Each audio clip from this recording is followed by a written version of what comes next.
All right, guys. Let me see if we're working here.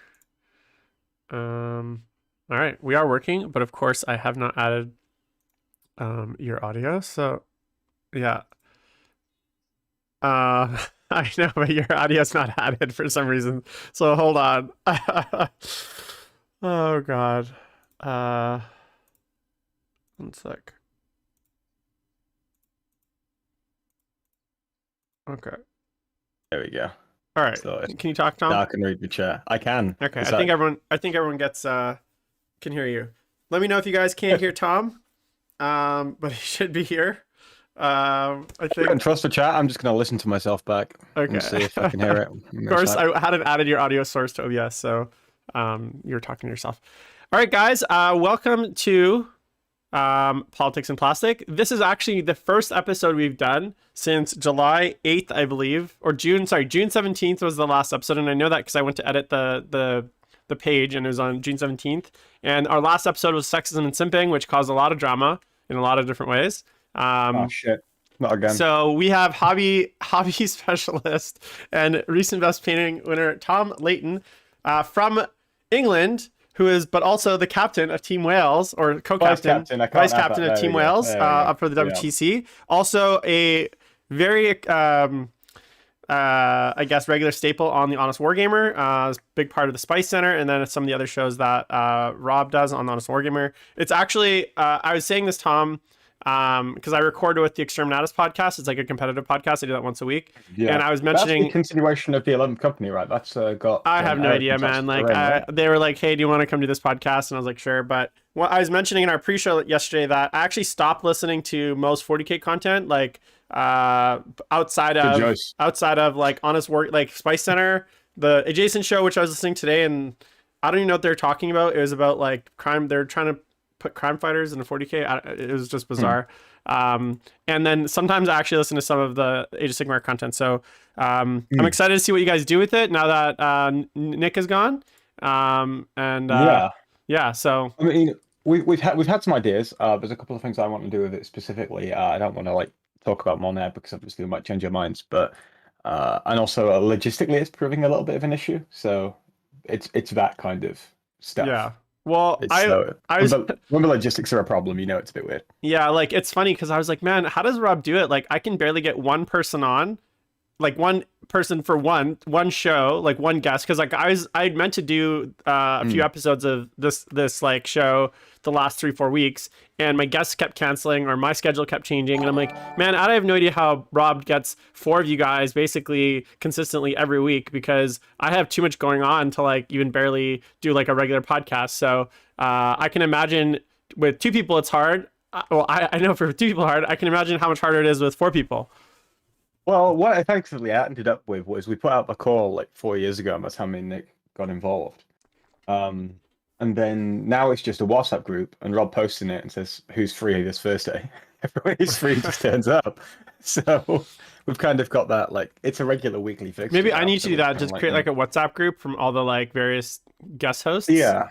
I mean, I can't promise I'll be free at 2 a.m. every week. No, but this week I am. The other thing too is like, it's funny because one of my last episodes, Politics and Plastic, actually the chat got quite heated, and someone was like, "Good, like you should have had mods." I'm like, mods? Like there's barely like 6 people watching the show. Like I was like, who's gonna mod? I was like, who's gonna mod the show? So maybe I'll look into getting a WhatsApp group or a Discord group or something like that. All right, so I wanted to talk to you, Tom. I know you. I heard your thoughts previously, and this is something that I've had actually quite a few conversations about with people. I talked with you guys about it on Spice Center about 3-4 weeks ago. And then also there's a recent drama, which I won't get into specifics, but there's the recent submarine drama, which actually I will get into specifics because I don't care. The Manitima drama, the submarine drama, and you had some pretty strong thoughts on it.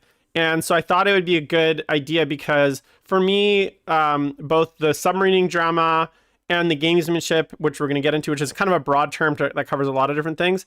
And then also there's been a lot of talk on talking out games and like what that looked like or what that should look like.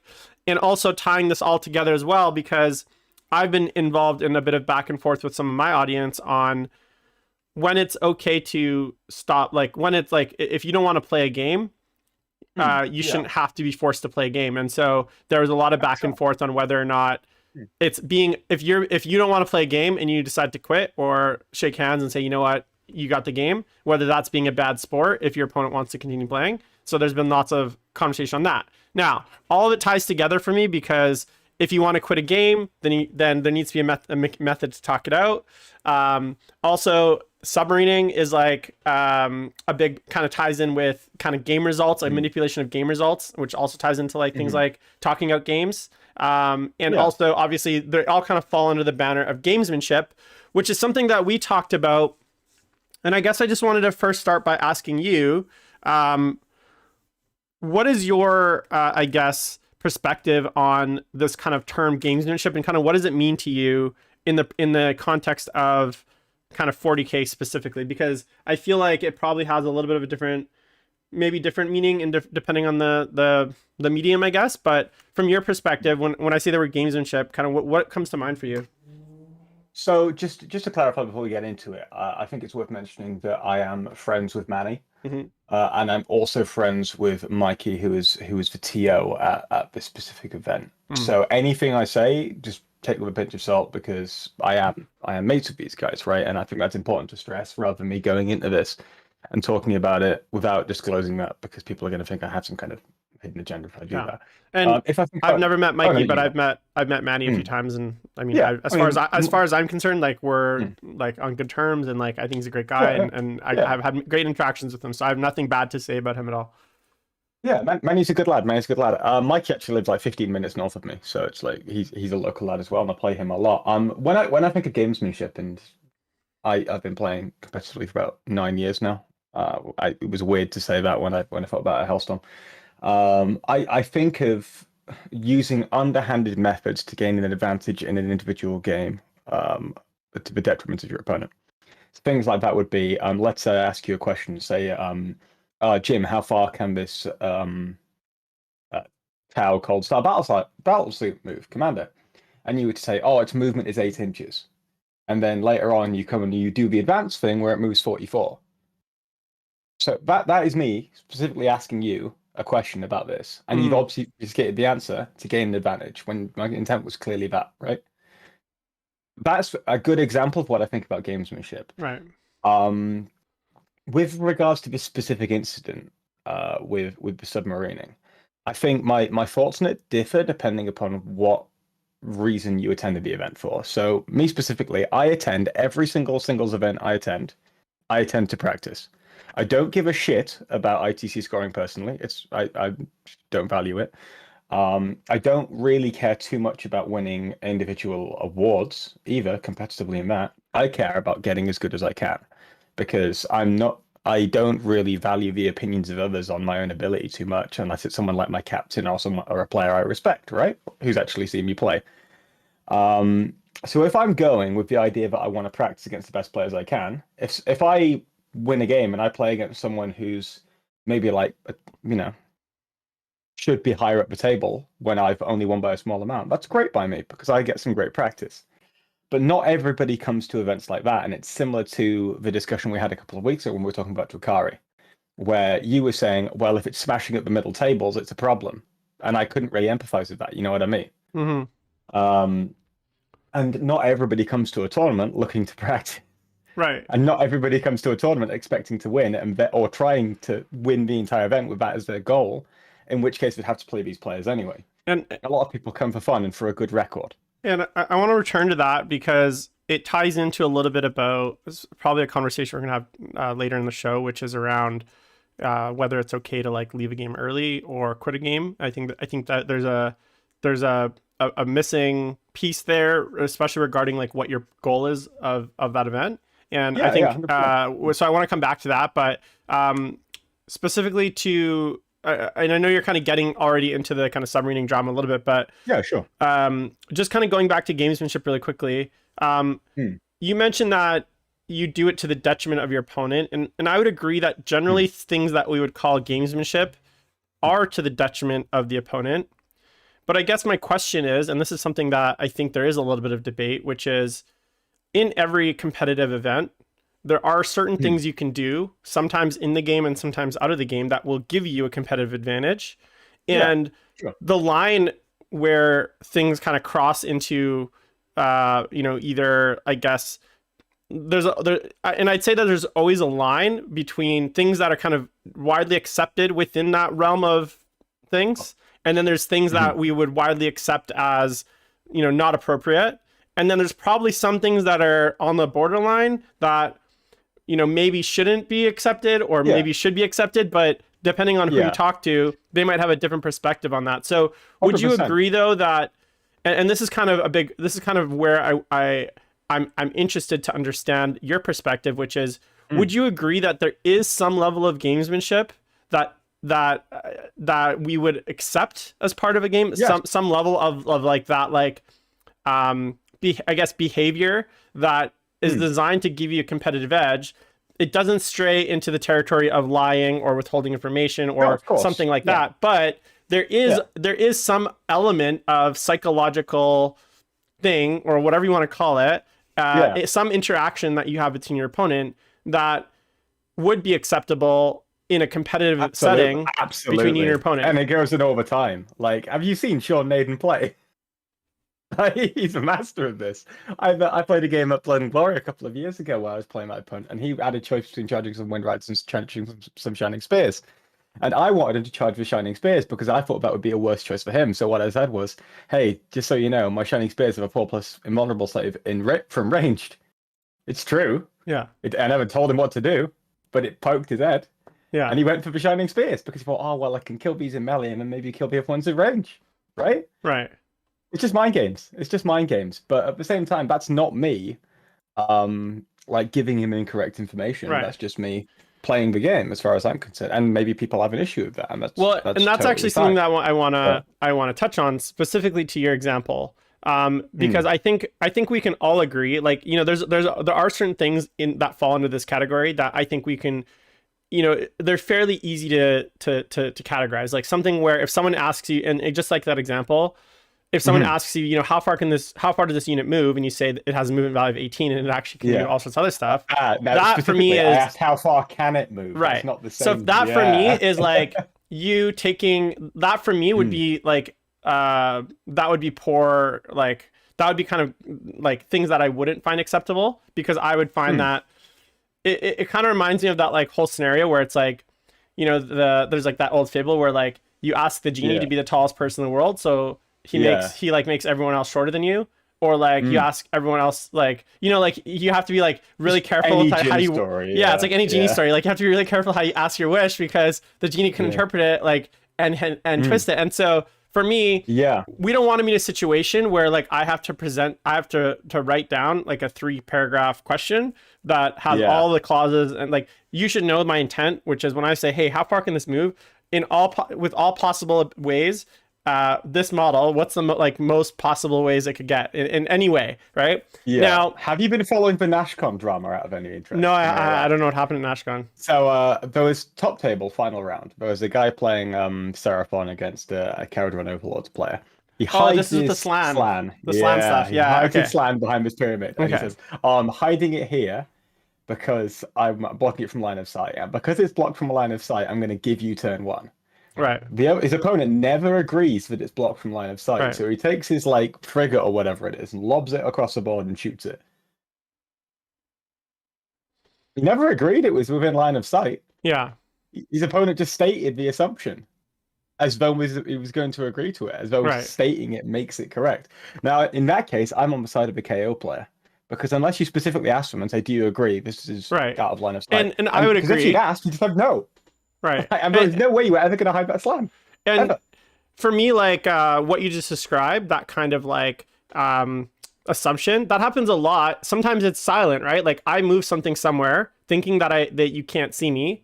And then in your turn, you move with like, say you don't say anything. We don't come to an agreement of the game state. And this is something that, I really, if you ever watch like John Lennon play, this is something that he actually practices really well, and it's something that I try to practice in every game, which is like, as I do certain things, always, if especially if there's something that I think could be like hiding line of sight or something I'm trying to very specific, that's very important. I always make sure that I have an agreement with my opponent as to the game state. So it's like, I'm moving this here. Do we agree that there's no way if this moves here, there's any way that you can see it? Like we have that, we agree to that game state. And once we've agreed to that game state, if it comes down the road and he moves the thing and like all of a sudden because of the inaccuracies of the game, you know, maybe he moved it an extra half inch or quarter inch and all of a sudden you can see, well, we had come to that agreement before. And so 100%. to you try to claim that, oh, well, now I can see it, that would be really poor. That'd be like judge level stuff, right? It's like, hey, we agreed on this. Now, where I guess this is going is specifically to your example is like, I think we can both agree that the best way to play 40K is to have that constant dialogue with your opponent where you're agreeing to the various game states, especially when they're important things. Obviously, if I roll 2 6s and in front of you, I don't need to like, do we agree those are 2 6s? Like that'd be silly.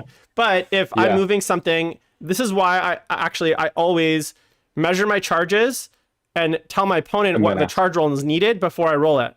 Because if it comes down to be close, and often charges are very close. And this used to happen in Warhammer Fantasy back in the day when you had to guess charges back in the day. I don't know if you remember, but you had to, I don't know if 40K ever had that rule, but you used to have to guess your charges. So like you couldn't pre-measure anything. And so it created so many arguments because you'd say, okay, I'm going to charge, and things had a fixed charge rate, like 8 inches or 12 inches. And then you'd be right at that edge. And then there'd be a big argument whether it's within or not. Now with pre-measurement, we can agree before I actually make the roll whether something's in or not. And I actually think it removes a lot of the drama from the game. It's like that pre-measurement. And a good example is Soulburst from Yunari back in 7th edition and early 8th edition. Do you agree that this is entirely within 7 inches? Right? It's another one of those where you just have to constantly and it's so important just to check that as well, because things do get knocked.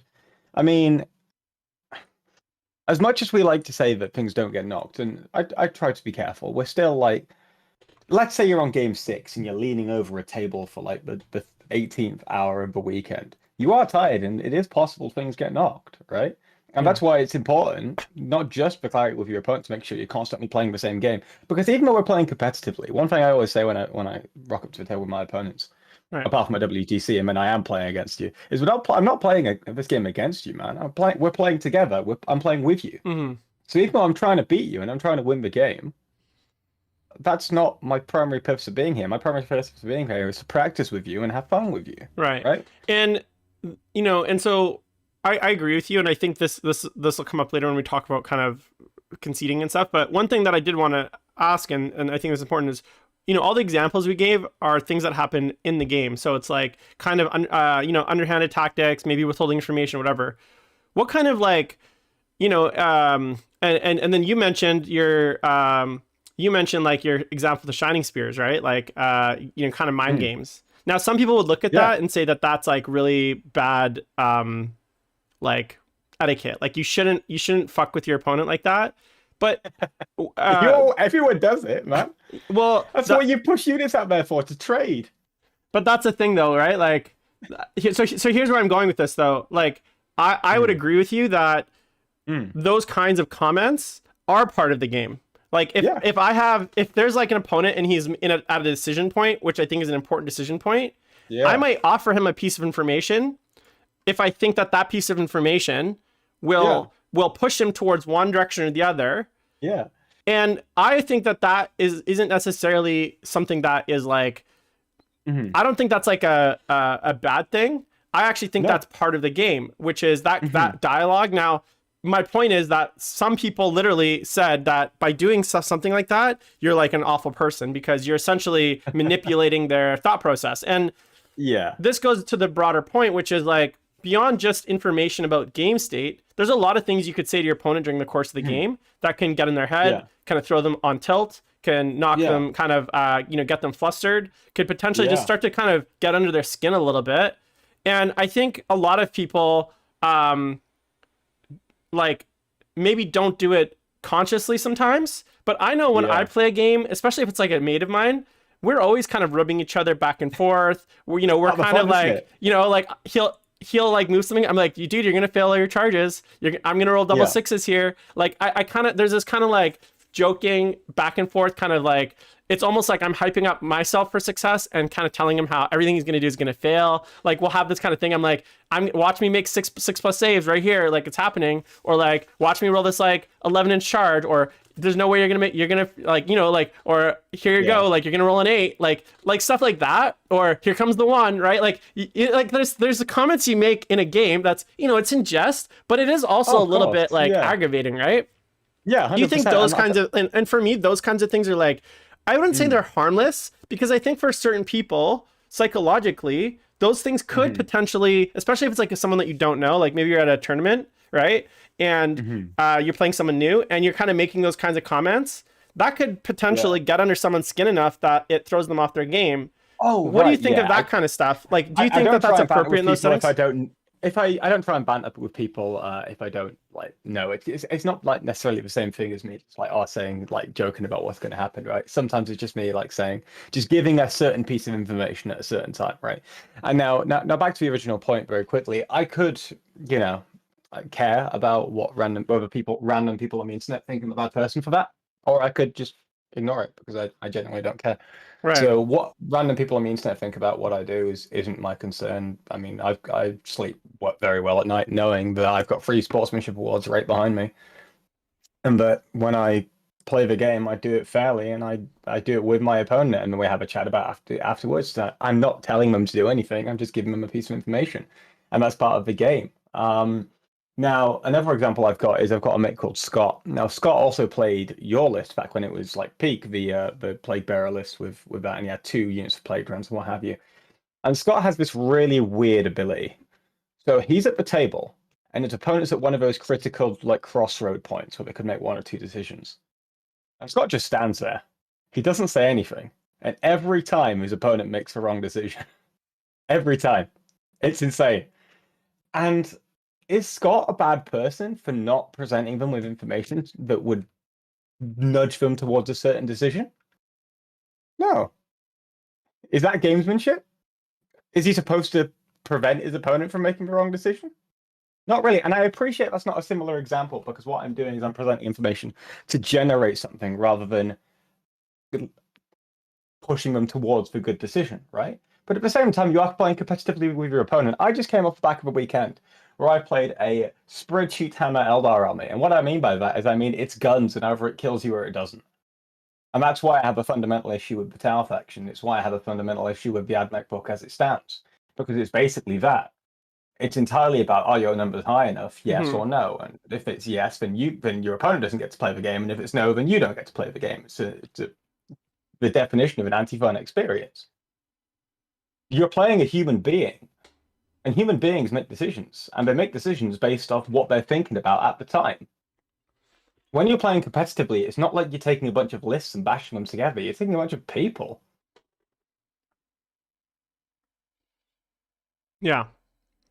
And I think that for me, like, someone was, I've talked to this in the past, but, I'm a fairly quiet player in general. And a lot of people are like, Jim, like, what are you gabbing your mouth off, just like trying to rattle your opponent? I'm actually very quiet when I play. I'm like very intense, and I'm very kind of like like I'm. Have you played Kopach before? No, I haven't played him, but I've heard that he just it's yeah, like I just get very like I get very in my head, and like I like look, I'll just be like trying to figure out like the game out, and like for me that's actually fun. Like the challenge of the game and the game that we're playing, even though I'm not like jumping up and down like a squig, screaming, like the top of my lungs, and like role playing, like LARPing through the game, which some people do, and it's fun. But like I'm a more of like a quiet, reserved person when I play, and. Some people are like, well, Jim, are you even having fun? I'm like, yeah, like for me the fun is like like playing you and then figuring out how to beat you, and like this for solving that puzzle. That's actually really enjoyable for me. 100%. Yeah, you hate playing me, by the way, Jim. I'm always in your face. Like, I'm walking around the table. Well, you're like 30 feet tall, aren't you? So that's intimidating. I'm 6'4". Yeah, I'm 5'11", 6 feet on a good day. So, but what 5'11's all right, man. Yeah. One thing that I did want to bring up, and this is something that like kind of goes to the gamesmanship, and this is like another example where I've experienced both ends of it, where Like if someone has their, I'll be like, hey, can I look at your codex really quick? And I'll like flip to a rule. Like legitimately, I'll flip to a rule. Like it's not just like a fake rule check, but I'll maybe look at a stratagem just to make sure how it's work. Oh, and they'll be like, did you have a question? I'm like, no, I'm okay. Like I don't tell them what I just, like maybe I was like checking Auspex scan to just see like, I just wanted to see the wording on a stratagem of theirs or whatever. And sometimes they'll ask me like, hey, like, did you have a question? And like, I don't want to give up why I'm looking at it because it might reveal my game plan. But now they're going to know by not saying anything. They're actually now thinking, well, what does he see or what is he doing? Or sometimes I'll check my own codex mid turn. I'll be like, I just need to check something in my codex.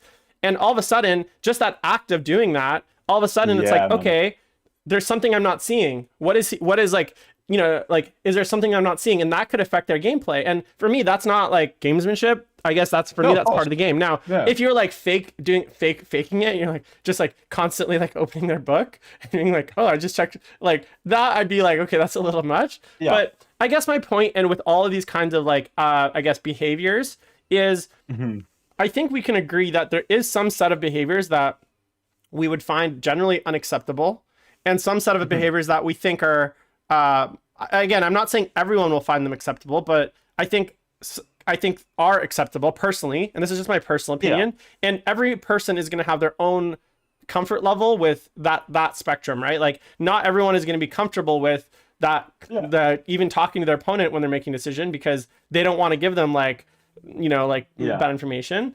And I think that's okay. I think that's part of competition. Can we say, do you think that there is a gamesmanship? Like, let's say all of what we just talked about is gamesmanship, but there's still a line within that. Right. It doesn't have to necessarily be to the detriment or your opponent, or an unfair advantage. It can be a fair advantage. It's just an advantage whether or not gamesmanship is. Which kind of brings us to, I think, the second part of the conversation, and I kind of want to get into this, which is this concept of, and this kind of ties into gamesmanship. So beyond just the interactions of the players, right? There is another part, kind of arm of gamesmanship, which comes to doing everything you can within the scope of the tournament rules in order to give yourself the best chance to win. Now, oftentimes, you know, the first thing when I think of that is making sure you read the missions, making sure you read the train pack, making sure you understand all the specific tournament rules, any rubrics, any scoring systems, making sure you know who's going to the tournament, and who are the people that you need to beat, and maybe teching a little bit. So a little bit of list building for those people. Teching is the least seen thing that people So like, hey, I know Tom's going, and I know he's playing Grey Knights, and I'll probably play him at a top table. So I'm going to put in a little bit of anti-Grey Knight stuff. Not a ton of it, just in case, but I'm going to put in something. So if I do play Tom, I haven't answered his list. Or at least have a plan, and then, right? And then also there's things like, this concept of submarining, which is like essentially scoring less than you need to in order to avoid playing harder matchups. Now, I'll start off by saying this. I think this whole problem of submarine should just be resolved with randomized pairings within the win path. Like I think that solves it automatically. And I actually think that, but here's my counter argument. And look, I've definitely submarined before, but not like intentionally. Like for me, and the way that we used to always use the term was you lost your first game. So now you're going to end up going like, say 5-1, and you end up like second place. And people say you submarined because you basically lost your first game. I've never submarined in a winning position, right? I've never, when I'm in a winning position, I try to win. Oh yeah. In 2015, I was fucking giga bad, dude. I was playing at this event called War of the Rose, which was a big event in the UK at the time. And I came last at this event. And a year later, I was on the top table in round 5. I'd won all my games. There were only 2 of us that had done it. I then lost in the last round. I came 8th. And it was such a feels bad knowing that 6 people had just jumped you when you'd gone 4-0. Yeah. And I think that's part of the problem too, because at the end of the day, I mean, competitive 40k has a lot of integrity issues if you think this is a problem, right? Well, my most painful example was, and this is why, and I don't know how to solve it, but this is where like, so at it was I think it was Du Bois or Beef and Wing Brawl, so major. It was going into the final round. It was me in first, Nick Nanavati in second, TJ Lanigan in third, and then there's I can't remember his name, a Deathwatch player that had somehow he was like he was only one that had lost a game in the top 4. It was like that was the size of the event, and he was in 4th place. Now me and Nick, it was Gene Seer Cult versus Plague Bears. We played like just a grueling, difficult, probably one of the hardest games I've played, slobber of a game. I think the final score was something like 25-24. Like it was a 1-point game. He ends up winning by 1 point. TJ goes and gets like a 40 point against this Deathwatch player, right? And he catapults because we played what I thought was like the hardest, like the top 2 players played each other. And because it was such a close game, we ended up getting second and third or something, or 4th even. And then TJ, because he played a much easier player, was able to basically catapult past us into 1st place. And that was like a huge feel bad because from my perspective, Nick should have actually won that event. He actually had such much harder win path, much harder strength of schedule. And I think, but that's not how it ended up. And that's a perfect example of where, TJ wasn't submarining, but it's an example of where a bad system can cause like I would have been better off trying to aim for that 3rd place to play that 4th place player than actually staying in that in the top position all tournament, because I ended up having to play all of the hard players all the way to the end.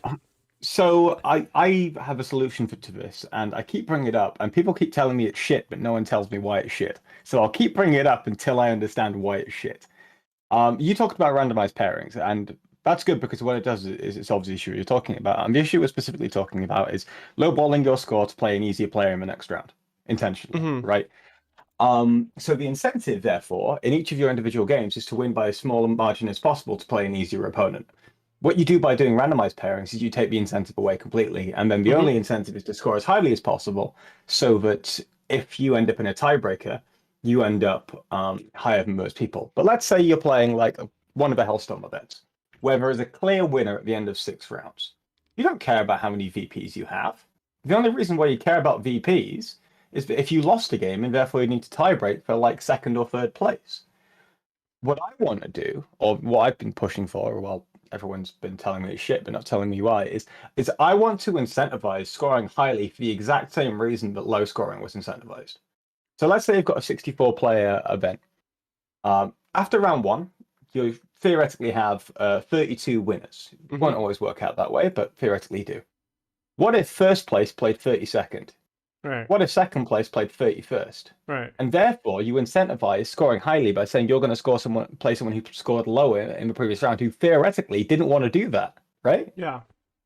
So I like that system too. And here's my one thing, and I've said this about submarining. It's not without risk. So if you 100%. if you're in a so now there are some events where maybe it's a small event and there's 6 rounds, and so there will only be it's like whoever just wins the most games wins. But more and more we're finding events, especially 5 or 6 round events, you have multiple people with the same record at the end. Like you might have 2 or 3 5-0s or 2 6-0s. Yeah. Obviously in the FLG ones where they go to the bracket or they go to the cutoff, if you submarine and you lose a game, your battle points are so low that you're not even like if you look at that Orlando GT, I think like 5 people made the top 8 that were on a loss.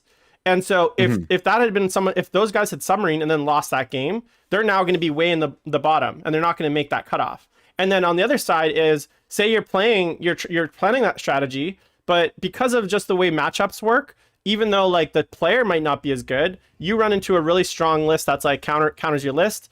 And he beats you. Now, because you've been submarining and you have such low points, you're like in like 20th, 30th place.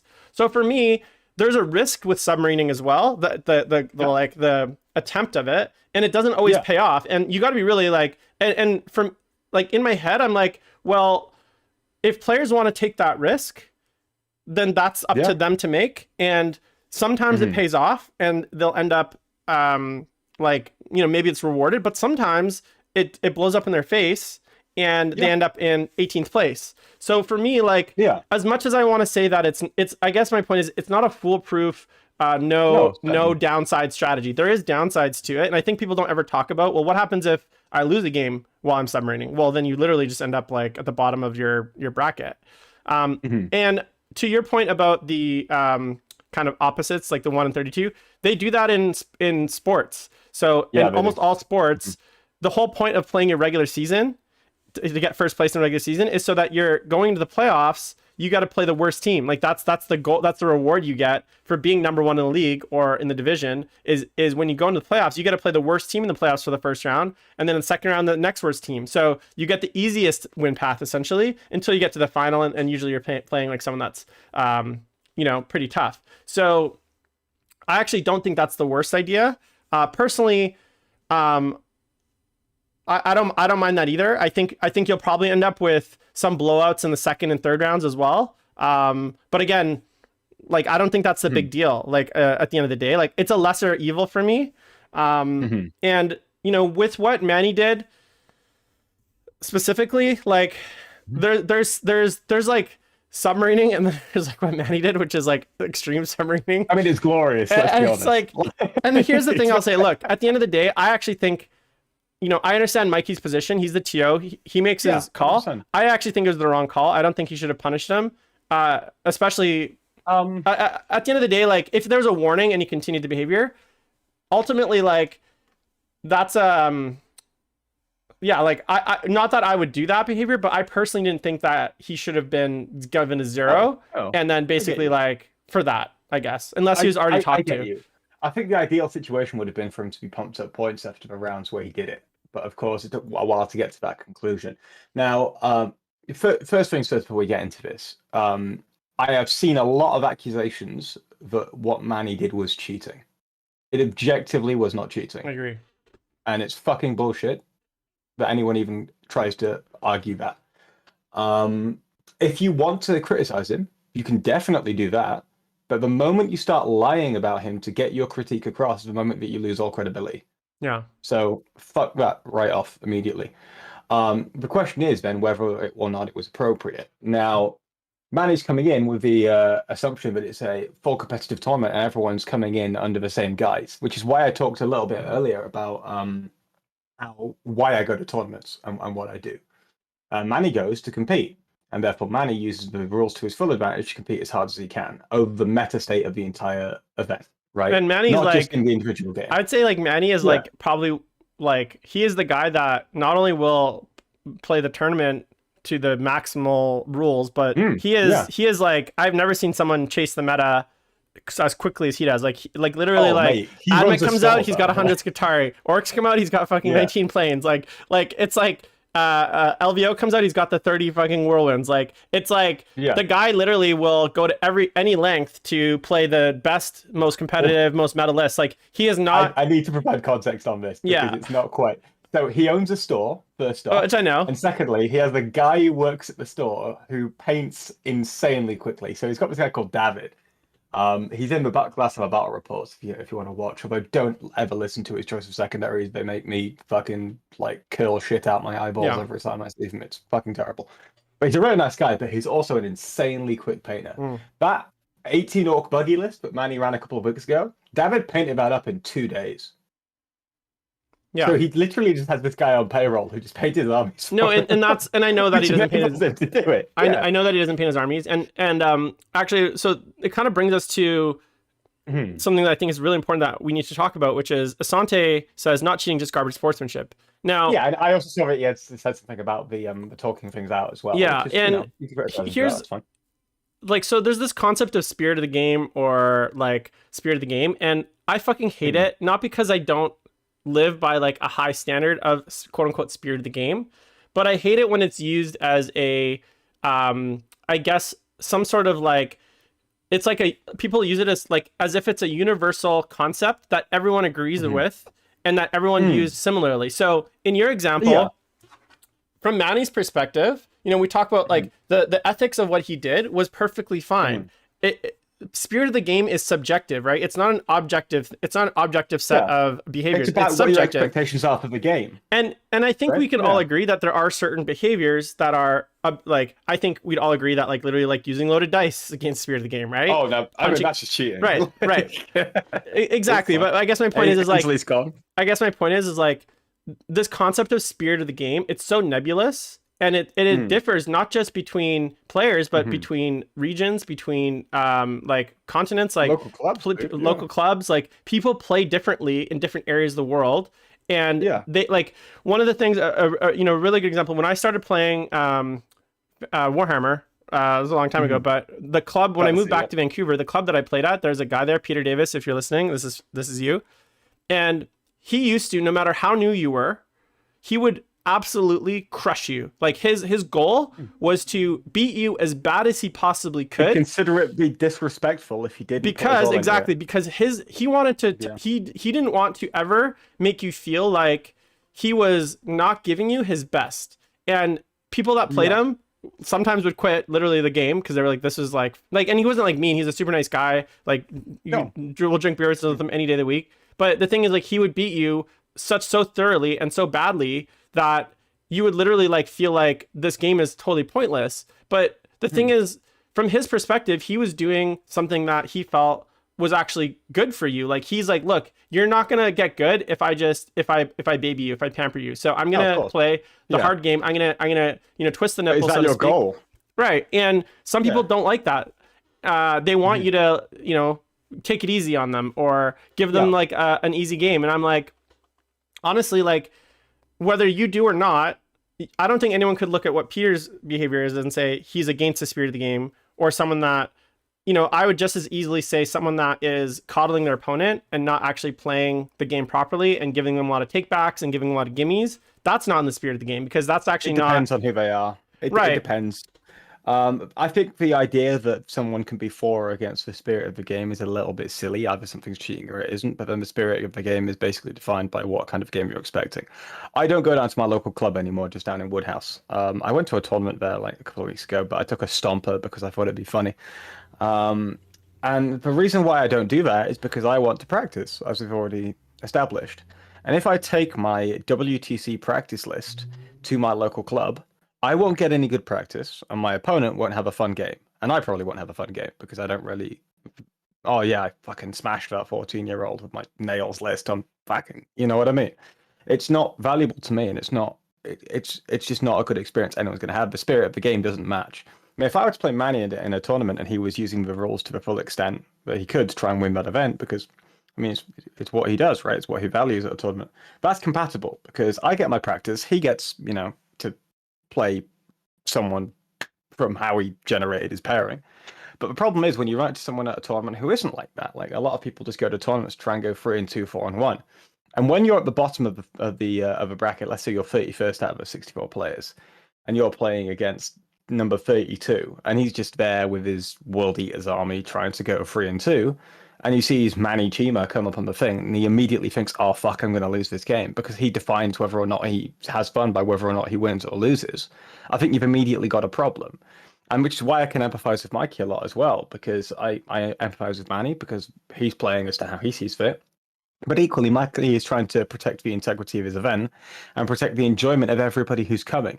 But you have to also recognize that not everybody is coming with the same expectations. Right. Now, do you think, and it's something that I actually think is a big problem in the community in general, which is like people jump to this like accusation of like cheating so quickly. Oh, it's bollocks. I've been called that as well. Sorry? I've been called a cheater as well. I was playing Mark Cromwellholm on the GW stream. No, sorry, I'll finish for you. Go ahead. No, go ahead. Finish. And we were playing at this. So back in the day, at the back of Warhammer was a stream table. And it was like in the middle of summer, it was a squeeze to get around from one side to the other. And Mark had this Ravager on my side of the board because we were playing Hammer and Anvil. And he was like, oh, would you mind moving this Ravager a couple of inches to the side so it can see these Dark Reapers? And I was like, sure. So I reach across and move it. And immediately there's some absolute cretin in the chat accusing me of nudging his model help away. Immediately. I had a track of him down, mini Wargaming fan, of course. My favorite example of that was, so I'm like, I was playing John Lennon at Barrier Open a few years ago. Yeah. And we were literally staying in the same room. Like we'd been to like we were like good buddies. We're hanging out. Yeah. We ended up in the semifinal together. I've only heard good things about John. I've never met John's him, a great but I've guy, and only like heard good he's a really great example of like very clean Warhammer. Like he'll never try to do that kind of stuff. But I think the table we're playing Genester Cult versus Plague Bearers. So there's like really models everywhere. Like the table is covered. And I think during the course of the stream, like he was running low on time, but I ended up like moving his clock 2 or 3 times to like get it out of the way. And people were accusing me of like moving his clock so that he would have to waste extra time to find his clock so that I would time him out. Like I was like, okay. When was this out of interest? This is Barrier Open like 2 years ago. 2019. Okay. And I was like, a couple of years ago in the UK, mate, there was a situation where a guy I was like, what are you guys talking about? And he'd put it on the chair under the table, and no one had touched the clock in like an hour. And he got fucking rolled. It was so bad. But that was cheating. You can't do that, mate. Oh, like he pretended like they were playing with clocks, but then hit the clock? No, so they were playing with clocks. I mean, he just hit it. And then the guy just didn't know where it was, and I mean, he timed out, yeah. Oh my god! The guy forgot about the clock because obviously it wasn't on the board. He just timed him out. I can't believe that. I hope the TO was like, no, this is not happening. No, I believe that was the case. I think he's still banned from some events. Yeah, and I also dropped my tape measure like in the finals game, and I like ended up knocking over some blood letters. You drop it on a hammerhead and knock it down a rumble. I'm so good at physics that I can strategically drop a tape measure from a distance to knock a model exactly where I want it. Like I was like, do you have squash in Canada? You've got to have yeah, the sport, yeah. It's just bouncing off a wall at exactly the right angle, mate. Bounce that tape measure straight off that hill. Bang. That's 4 inches for me. Thank you very much. So one thing that we have like kind of going along with the theme of 2 players that are approaching the game from kind of different kind of, I guess, I don't say win conditions, but like, I guess goals in mind. Ideas of what they want to do. Yeah. Yes. And also potentially having different ideas of like what they want out of that game. Right.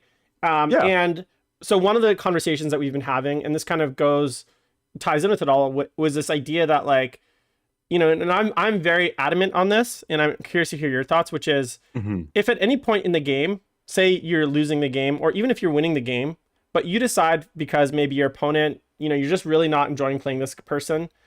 You're not feeling well. You're tired. There's a plethora of reasons that I think are you might decide that you're no longer having fun, and this game that you're supposed to be playing is no longer fun, and you don't want to be there. You don't want to play this game anymore.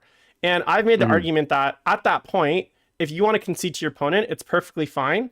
And obviously there needs to be a mechanism by which that the opponent doesn't get screwed over by points. And, you know, we can get in a whole conversation of what should talking out scores look like on both sides, whether you concede or whether you concede because you just don't want to play, or whether you concede because the game is clearly over and the other person's won already. It's turn 4, whatever. There needs to be a mechanism for that the opponent doesn't get screwed over. And the other players in the tournament also feel like it was fair, because if you just say, oh, well, you get 100, I get 0, well, that's not fair to the other players. But I guess my question is, do you ever think what do you think about that idea where like you can walk away from a game? Because I got a lot of people telling me that I'm actually a bad sport for not wanting to finish a game, because I should be giving even if I'm not having a game, you know, I should put on my smile and play the game for my opponent's sake. And I was like, no, fuck that. If I'm not having fun and it's awful for whatever reason, I'm not going to I have one life and limited time in my life. I'm not going to waste it doing something really like unenjoyable. And I'm just curious as to like what your thoughts are on that. So I played the Blood and Glory Major in 2018. And I was on table 2 going into the final round. There were 3 players on max wins. I was one of them. And on the table next to me were the other 2 people who were on max wins. And what happened was, in turn 2, one of the players got up and conceded.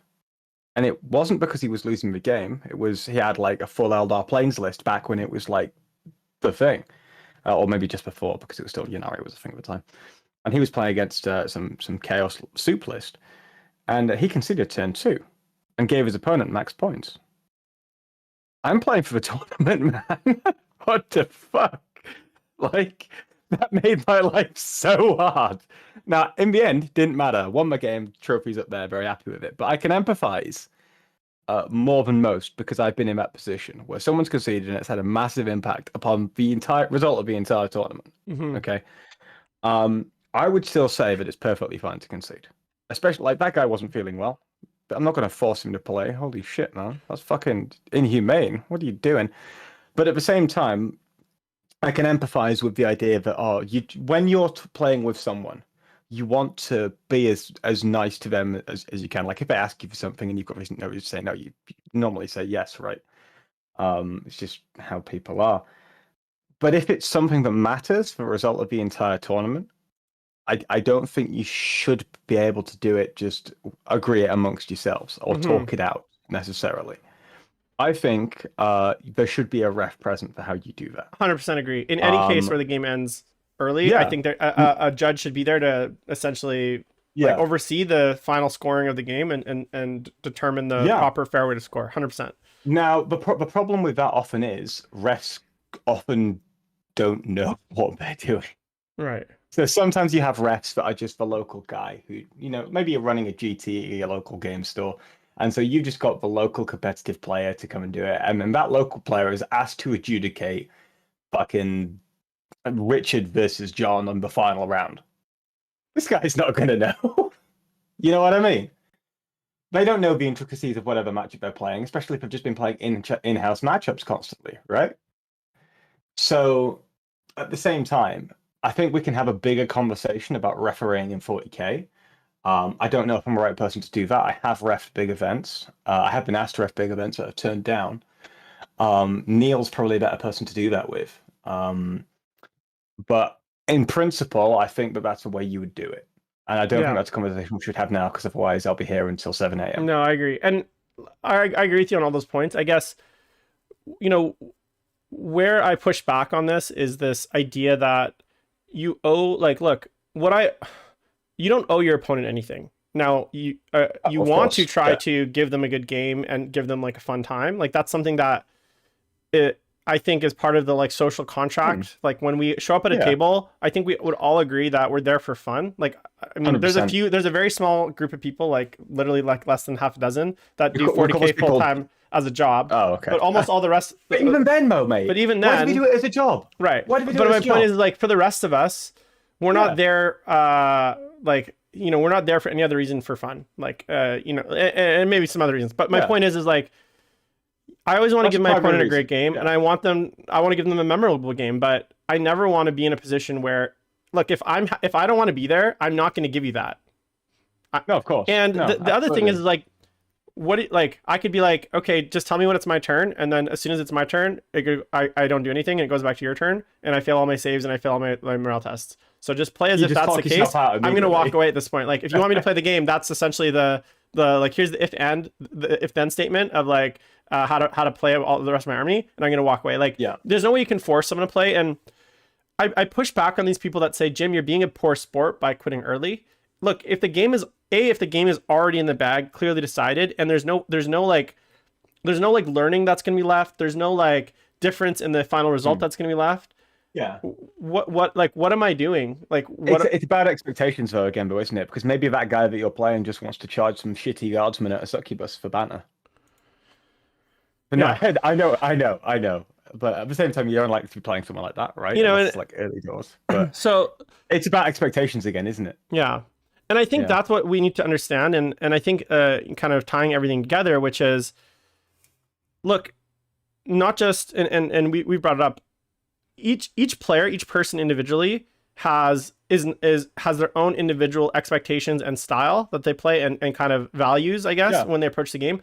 And those are often a combination of their personal, like I guess, ethics, but also like the environment, the group that they play with, the country they're in, the kinds of events they go to, like the competition level. There's a million things that contribute, so that each individual player has their own kind of like, dreams and desires and things that make them good and bad, and things that they like and don't like. I think the lesson to take away from all this is that we need to just be a lot more tolerant of like those different perspectives, and instead of jumping to like, and I said to this when I played my game against Jeff Robinson, my big takeaway wasn't that he was gamesmanshipping me. It was that I need to be I need to be stronger mentally. And not everyone would walk away with, like, some people might say, no, Jeff was a bully to me. If like you could put someone else in that exact game and they might say Jeff was intimidating and he was being mean to me. I didn't think that. I thought everything he did was kind of part of the game. And I walked away thinking, as a competitor, that's where my mind goes. Is, as a competitor, I want to be stronger mentally. Yeah. And there's a million situations like that across all the games where everyone takes away something different, right? And I think we just need to be a lot more like tolerant of those kinds of different perspectives, because the way that I see it is like, you know, in this Manny situation is, look, if you don't personally agree with what Manny did, that's fine, and you don't do it. But don't accuse him of cheating when it's clearly not. And B, like, if you don't think it's something that should be allowed, and many people don't, then the systemic change that needs to happen, the rules need to change in the tournament, and let's create a system 100%. Where it disincentivizes that. Because I think we can all agree it feels wrong, even if it's not like morally wrong. Like, it doesn't feel like that's how a competitive event should reward you for underperforming. Like, it shouldn't happen. The incentive structure is so the problem with that is because the incentive structure is backwards, it feels like bad. Now, whether it feels bad or not doesn't mean that it's actually wrong. It just means like we need to change the system. And I think in a 100%. Lot of these situations, that's the takeaway for me. So I've two things on that. Firstly, I completely agree. The issue is less Manny and what Manny did, and the issue is more this game has got some serious problems that we can rectify ourselves, and then we don't have to worry about the shit in the first place, right? So that's number one. Number two, I think in the same way that we police ourselves with who we play, and making sure that we play people who we can both have a valuable experience together with when we're doing practice games and what have you. I think one of the good things that would be very encouraging would be to see tournaments be very clear about what kind of events they are, right? If I go to the Nova Invitational, I know exactly what kind of games I'm going to be playing, right? If I go to Big Derek's Bonanza in the Backyard Brawl with his mates Freddie and Steve, I probably know also what kind of games I'm going to be playing, right? So it would go a long way to making everyone feel a lot more comfortable and not having these issues where one person's come in expecting to try and play some mid-table guys, and another guy's come in expecting to try and win the tournament, and they're both playing against each other at the same time, right? I mean, objectively, we all handshake that can happen in round one. But later on in the event, I think a lot of people aren't necessarily ready for that. Now, do I think that that's a little bit silly from my own perspective? You are crying about having to play good players at a tournament? Yeah, it's a competitive event. I would expect to play good players, but not everybody is me. And at the same time, I got to appreciate that.